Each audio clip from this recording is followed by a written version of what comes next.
ministers' meeting, High Representative Josep Borrell and the Swedish Minister of Defense Paul Jönsson will debrief you on the discussions held today. We will then move to your questions. So without further ado, High Representative, you have the floor. Well, thank you and good afternoon to everybody. First of all, once again, dear Minister, dear John, thank you for organizing this informal meeting of the defense ministers. The defense ministers was devoted to Ukraine, mainly. It couldn't be otherwise. We had the Ukrainian Minister of Defense, our colleague Reznikov, who updated us on the military situation on the ground and explained which are the Ukraine's military needs. And we know after listening to Minister Reznikov that the next weeks and months, but mainly weeks, we are talking about weeks, will be critical because the military situation in the ground remains very difficult, in particular in Bakhmut, where the freeze fight continues. Then we went to analyze what we are doing to support Ukraine and what we can do more. By the end of this month, our military assistance mission will have trained more than 11,000 Ukrainian soldiers. And by the end of the year, we expect to have trained 30,000 soldiers. And all member states expressed their satisfaction about the results achieved by this training mission and committed to do more, especially when the battle tanks are arriving to Ukraine and the crews of these battle tanks has to be trained. Not only individually for every tank, but in order for all of them to be able to fight together. This will take our training mission very busy. They are already busy. And this training mission is another proof of our unshaken and determined support to continue together with Ukraine. This is a key message they would like to send to you, to send to the public opinion after this meeting. After listening to Minister Reznikov, I think that there is a clear message.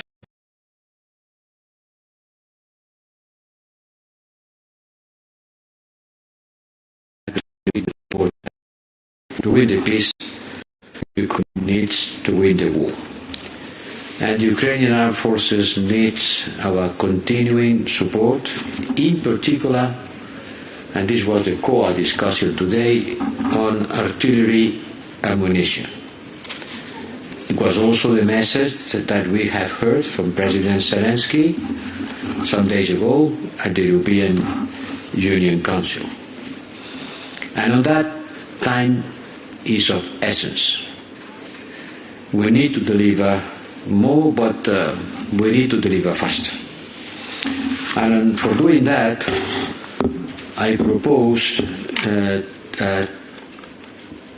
an approach which is based in 3 tracks, which are complementary. One goes with the others. They cannot be considered isolated. It's not one yes, but the others no. The 3 tracks goes together. First, we need a new support package through the European Peace Facility. We need a new support package for the reimbursement of the immediate delivery of ammunition that has to come from the national stocks already existing or pending orders, work in process, any type, NATO standard or Soviet standard, 155 millimeters or 152 millimeters. And for this support package, I propose to the ministers 1 billion euros from the European Peace Facility. Second, we need a coordinated demand in order to procure 155 ammunition, once again through the European Defence Agency. I insisted on the idea that we need to go in a coordinated manner to address the industry an overall package of demand, adding the demand of the member states to refill their stocks and also to provide more for Ukraine. The European Defence Agency, that was created by the Lisbon Treaty and is in charge of doing this kind of things, common procurement, has set out a project for this purpose.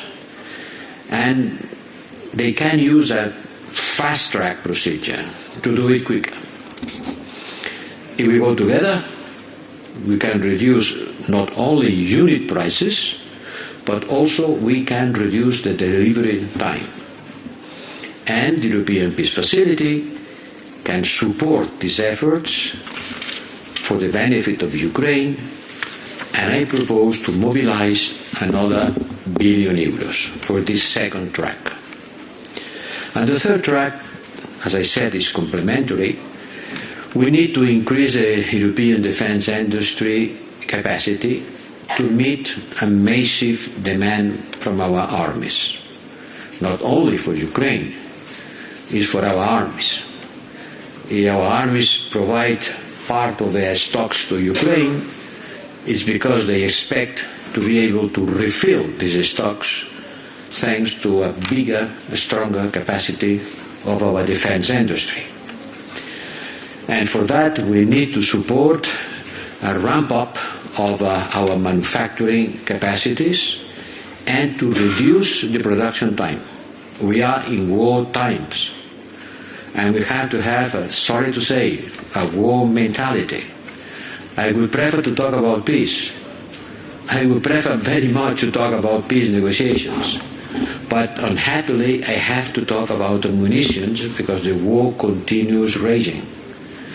And that's what we have to do today, keeping the door open at any moment for any kind of talk of peace negotiations.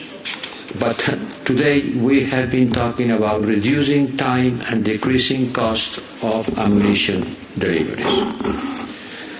These three tracks are mutually reinforcing and need to be conducted in parallel. There is a continuity between these three tracks. If member states are encouraged to dig further in their stocks, if they receive the guarantee that they can replenish their stocks because the European defence industry will ramp up its capacities, then they will be more ready to support Ukraine. We have discussing about that. I think I can say that it has been a general agreement on this procedure, but there are questions pending. Everything has to be discussed in detail. Everyone agreed on the urgency to move, because everybody agrees on the objective, which is to support Ukraine as much as possible and as quickly as possible. And with the support of the Swedish presidency, we will continue reaching out an agreement on a package deal at the next Jumbo meeting, which is as soon as the next 20th of March, where the Ministers of Foreign Affairs and the Minister of Defense will, I hope, reach a concrete and formal decision on that. To summarize, three tracks, €2 billion to provide quicker, more ammunition for the Ukraine to support the armies and resist the Russian invasion. Then we had a working lunch with the NATO Secretary General Stoltenberg and the United Nations Under Secretary General for Operations, Jean-Pierre Lacroix, and we discussed about foreign manipulation and interference.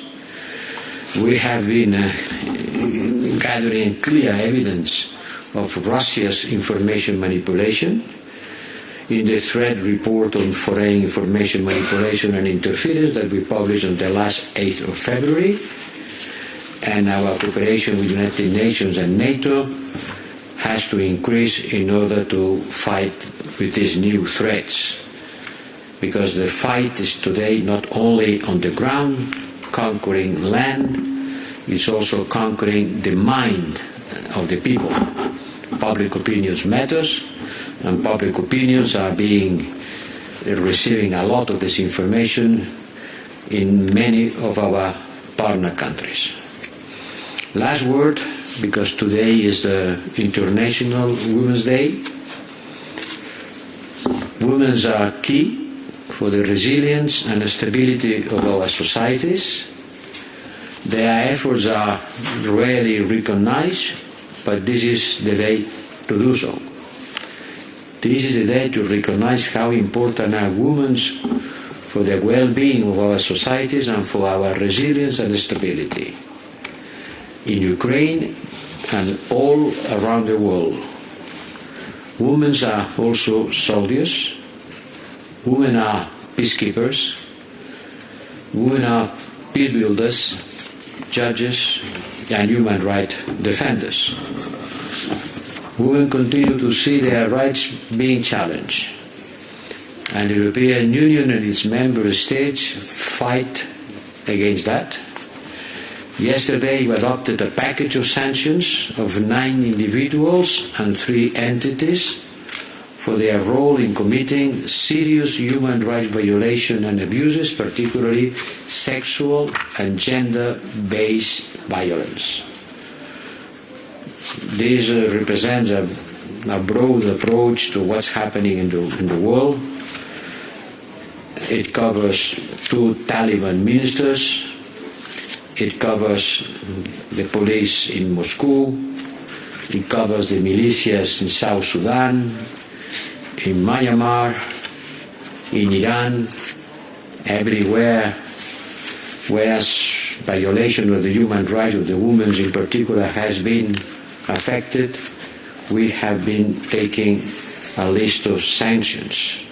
I repeat, Taliban ministers, higher education, and the Minister for the Propagation of Virtue and Prevention of Vice, the Moscow police station responsible for arbitrary arrest, high-ranking members of the Russian armed forces, whose units systematically participated in acts of sexual and gender-based violence in Ukraine, the commanders of the South Sudanese militias, responsible for the widespread and systematic use of sexual and gender-based violence as a war tactic in the country, the Deputy Minister of Home Affairs in Myanmar, in Burma, the Karchak prison in Iran, the Syrian Republic Guards, and the Office of the Chief of Military Security Affairs in Burma.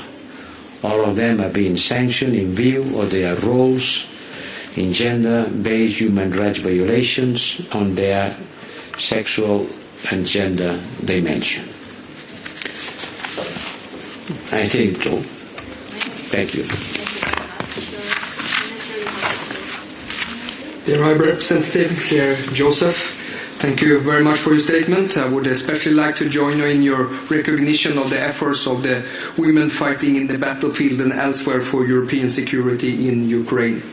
Sweden is fully committed to your important work on gender equality and together with the EAS work to promote gender equality within the full spectrum of EU's crisis management operations. Sweden has, together with several other member states, been part of a pioneering gender equality and gender perspective within defense policy and military operations. Today we work with the EU and member states in mainstreaming gender equality throughout both civilian and military CSDP actions. The importance of a women, peace and security agenda in the CSDP is also highlighted in the strategic compass. For Sweden, gender equality in the armed forces is a question of credibility and making sure that our defense organizations reflect the society that we protect. Let me also once again welcome you to Stockholm.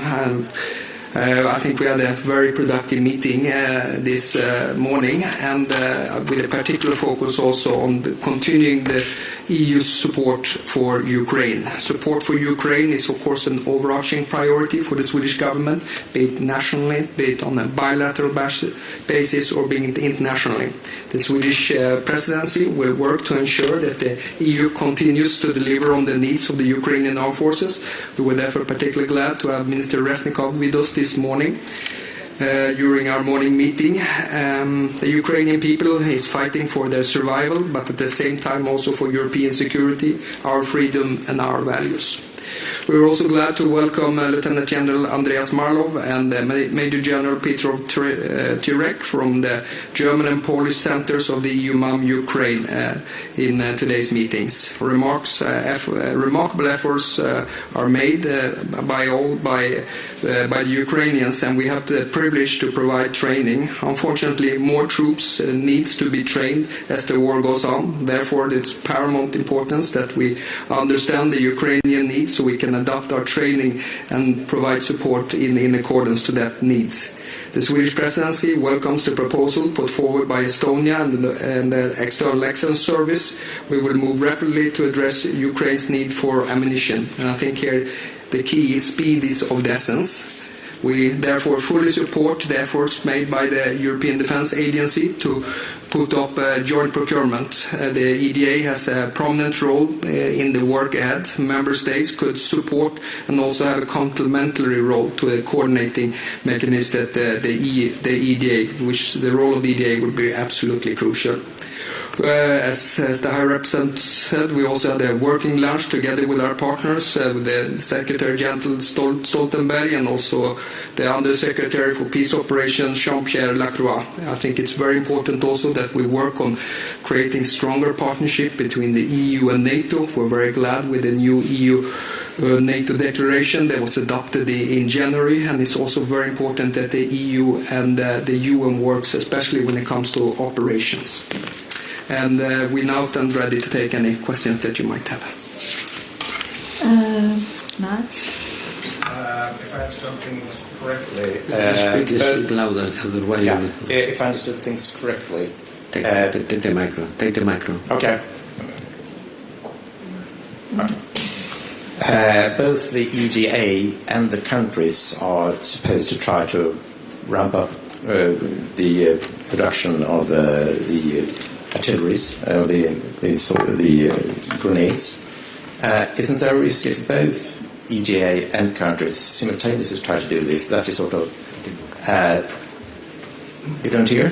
No, yes. Could you... we cannot hear you well, so if you can repeat the question slowly. Okay.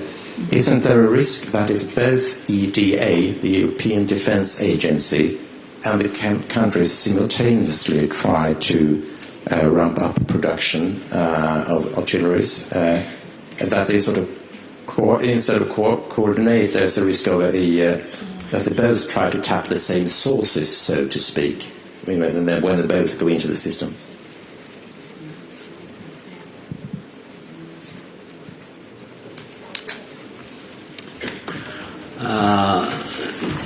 If I understood well, if she understood well, you say that there is, you wonder if there is a risk of what? If they don't, you've proposed EDA should coordinate this. If the countries simultaneously also try to ramp up production, isn't there a risk that they approach the same industries, that they sort of tap the same sources? There's not a coordination then. Look, as I said, maybe I haven't explained myself well, there is three pillars because there is a continuity. If I am asking a member state to provide part of their ammunition stockpile to Ukraine... No, this is the second part. No, this is the first part. Member states will not be ready to do that if they are not convinced that they could refill their stocks. In order to refill their stocks, we have to make our industry to be more able to produce. The first thing for the industry to be ready to produce more is to have a clear signal of demand. Which is the level of demand? The level of demand would be determined by the common procurement. Not only, But the second pillar will send a clear signal to the industry that yes, they have to increase their capacity because there is, let's say, a potential demand that comes up, not only for the member state, but for Ukraine. And the third pillar, which is in the medium term, is to increase their capacity. So I don't see the risk. By the contrary, is a matter of giving insurance to eliminating the risk. The more the three pillars goes together, the less risky is for a member state to be deprived of their stock of ammunition because they will be sure that the industry will be able to refill the stock. So the three pillars, it's a matter of diminishing the risk. If I may, I totally agree with the High Representative because the role of the EDA is to coordinate to make sure that we do that they are aware what's happening in various capitals. So the coordinating role of the EDA is something that we fully support, and we think that's going to be crucial in order for Europe to be able to provide more ammunition to Ukraine.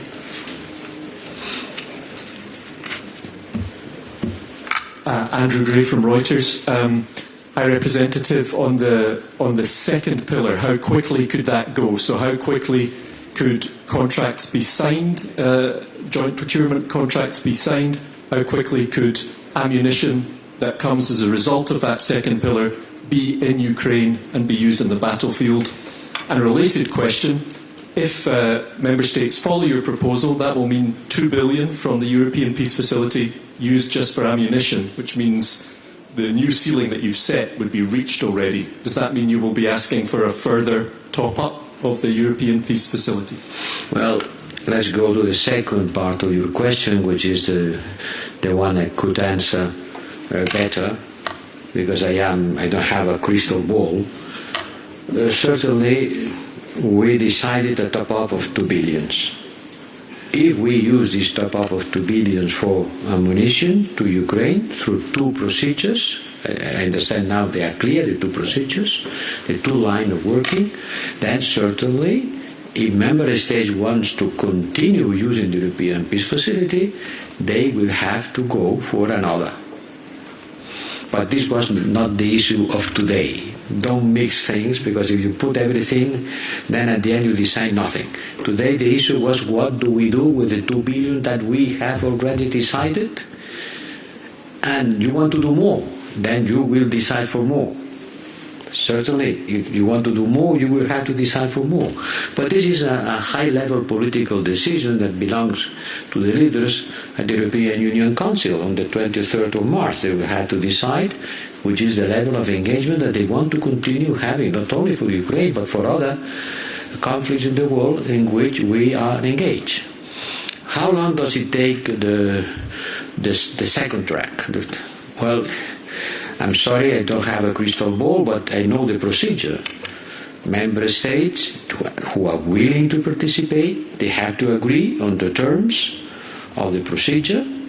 Once we decide the total amount, then it's a negotiation between the 15 European firms that are able to produce this kind of weaponry in order to fix a price and a time delivery according with the amount that we request. And then once the agreement is being reached, they will start producing. It's not going to be short, but the sooner we start, the better. And I don't know any other procedure that can go quicker than this one. So I hope that by the end of the month, we can arrange with member states who are willing to participate. And this procedure is not the only one possible. There are other possibilities. I am not excluding that member states will like to follow others on their own. But if we want to go all together with a big package that includes not only the needs of the member states, but also the needs of Ukraine, I am convinced that it is the best way of doing that, putting together the expertise of the European Defence Agency and the expertise of the agencies of the national armies. This is a pan-European purpose that has to be solved and implemented with a pan-European spirit. Once again, it's Team Europe. But let's use what we have. The European Defence Agency was created for doing these kind of things. They have been working on the last 6 months to prepare this program. Let's put into practice.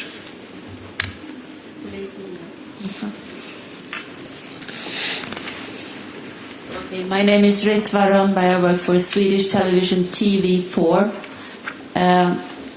Given what we have heard from Ukraine, that they lack ammunition, they're even losing ground because of that, how fast can the first rounds of artillery ammunition be delivered, given what we have heard here that you have told us yourself? First, don't believe that we haven't been providing ammunition before today. It's nothing new. Since the beginning of the war, we have been providing ammunition to Ukraine. I can give you a figure. The European Peace Facility has reimbursed to member states about 450 million euros for ammunition provided to Ukraine. So don't believe that everything is new and until now nobody was providing ammunition to Ukraine. Yes, we have started doing that since the beginning, logically. The issue is that today the war has become a position war with an artillery fight, and is very consuming from the point of view of the number of shots that everyone is shooting against the other. Before that, the war was a movement war with less consumption of artillery. Today, there is a high-intensity war with a lot of shots, tens of thousands every day. So the needs are bigger. We have been providing, but we have to accelerate the rhythm. Every day there is ammunition coming from the European Union member states arriving to Ukraine. Every day there is a flow going on. The issue is it has to increase more and quicker.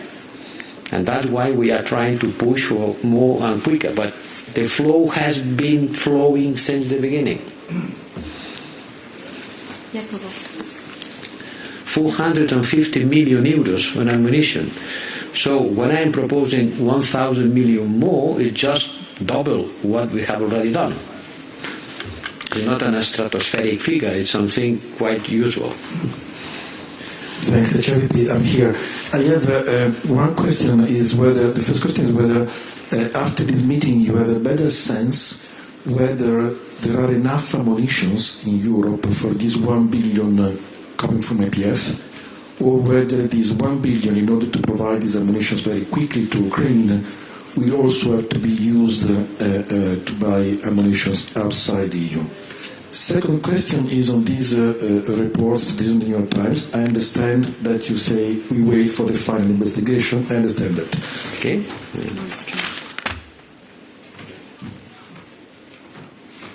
You say Nord Stream. The second question is on Nord Stream. Whether you are afraid of the potential impact these kind of stories could have on public opinion in the moment when there is this actual push. You talk about, this morning Breton was talking about the war economy. You're also using a similar language. So the EU needs to change gear to do even more, but in the moment when there are these kind of reports. So I wonder, my second question is whether you are afraid of the impact these reports could have in key countries like Germany. Thank you. Yes. I am asking to my Swedish colleague to help. Look, it's clear that we would prefer the European defense industry to produce the ammunition that we need. Because we need an European defense industry. We need the capacity to produce by ourselves. And we don't have enough capacity because we were used to live in peace, and the war was something that was not in our imagination. But today, in our industrial structure, the defense industry has to develop more. And certainly we will be asking our firms to produce. And our firms will produce if we ask them, provide them with a clear horizon of which is the level of demand, as any other producer. If I am asking someone to produce more tomatoes, they will tell me how many and for how long. Well, how many and for how long is the question that we have to give to the answers. So priority to the industry, certainly. And some member states has been very clear on that. We want European money to be used to create jobs in the European defense industry. And we agree on that. And we will try to do it as much as we can. But if tomorrow a member state provides ammunition to Ukraine, taking this ammunition from their stockpile, I am not going to ask him, where did you buy it? I'm not going to ask him, where did you buy it? But for the second pillar, for the second track, when we go to the market and we ask the firms to produce, we will address us to the 15 European firms that could do it. We don't need to go to look after. And look, about the Nord Stream, these are serious things, very much serious things. First, never be afraid of the truth. I am not afraid of the truth, any truth. But we are talking about, by the time being, speculations, investigations on the exact circumstances are still ongoing in Sweden. Maybe you can say something about it, dear Minister, on Denmark and on Germany. And let's be serious, as long as investigations are ongoing, we cannot draw definitive conclusions. What can I say? I have to wait for having a clear understanding of what has happening. It has been a sabotage of the Nord Stream gas pipelines. Yes, it has been. It's clear. It means one thing. We have to be much more vigilant about the resilience of our critical infrastructure. Because what has happened with the Nord Stream 2 may happen tomorrow with a cable of optic fiber or an electric cable supplying electricity from one country to another below the sea. And we have already taken swift action to accelerate the work on protecting our critical infrastructure, the resilience on priority areas, and to give an answer to respond to the international threats through international cooperation, in particular with NATO. But about what has happened with the Nord Stream 2, I don't know. And as far as the one that could know, which are Swedish, Denmark and Germany authorities, I will not take any position. Mr. Minister, would you like to add something? Well, I don't want to speculate about this since it's an ongoing inquiry by a prosecutor and then being conducted in support by the Swedish Security Service. And as long as that process is ongoing, I don't want to jump into any kind of conclusions about the attribution. So I want to wait until the inquiry is finished. But I certainly concur with the High Representatives of the importance in general of supporting critical infrastructure. I think there's an increased awareness of that also in light of facts of hybrid threats being something we have to increasingly being challenged and exposed to as well. And that also goes down to our infrastructure on various seabeds. And there's various initiatives in different organizations on how to improve critical infrastructure. Thank you very much. This ends our press conference today. Thank you to the interpreters, thank you ministers, and thank you to this impeccable organization. Thanks.